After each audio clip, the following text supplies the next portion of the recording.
বঙ্গভূমি কৃষক বন্ধুর চ্যানেলে সবাইকে স্বাগত।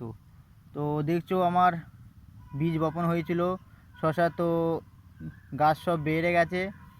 আর প্রথম স্প্রে দেওয়ার কিন্তু সময় হয়ে গেছে। এই অবস্থায় কিন্তু প্রথম স্প্রে দিতে হবে, নাহলে কিন্তু এই গোড়া এখান থেকে ফাঙ্গিসাইডের রোগ লেগে এখান থেকে গোড়া কিন্তু এই চারা অবস্থায় প্রচুর চারা মরে যায়।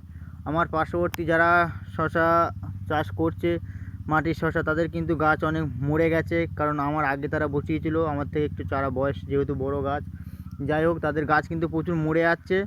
তো আমি প্রথম স্প্রে কী করতে হবে বা কী করব সেটা তোমাদের দেখিয়ে দেবো। তোমরাও সেই মতন স্প্রে করো, তাহলে দেখবে একটা গাছ মরবে না, সব গাছ কিন্তু এরকম সুস্থ সবল থাকবে।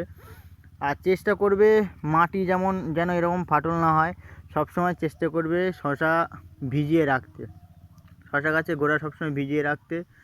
আমার এদিকে ওয়েদারটা একটু খারাপ, কদিন মেঘলা মেঘলা করছে, ওই জন্য আমি জল দিতে পারিনি, যার জন্য দেখছিলাম মাটি ফাটল।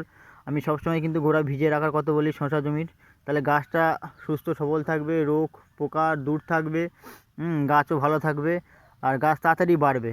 তোমরা চেষ্টা করবে সবসময় গাছের গোড়া যেন ভিজে থাকে।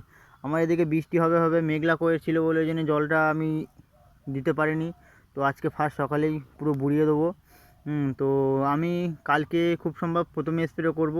তো কী প্রথম স্প্রে ছোটো অবস্থায় কী স্প্রে করতে হবে আমি তোমাদের দেখিয়ে দেবো, তোমরাও সেই মতন কিন্তু স্প্রে করো। আর মাটির শশা চাষ করতে গেলে কী করতে হবে, কীভাবে চাষ করতে হবে, তোমরা আগের ভিডিও তাহলে দেখে নিও যারা মাটির শশা চাষ করতে চাও। তো এই কিন্তু মাটির শশা এই সময় কিন্তু বীজ বপন করতে হবে, এর পরে করলে কিন্তু বর্ষা এসে গেলে বা খুব ঝড় বৃষ্টি হলে কিন্তু নষ্ট হয়ে যায়।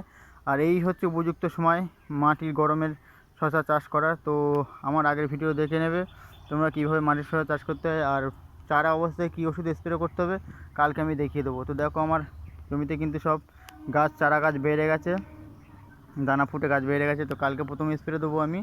তো যাতে গাছ না মরে কী স্প্রে করতে হবে কালকে আমি দেখিয়ে দেবো। এই দেখো খুব সুন্দর কিন্তু সব চারা বেড়েছে।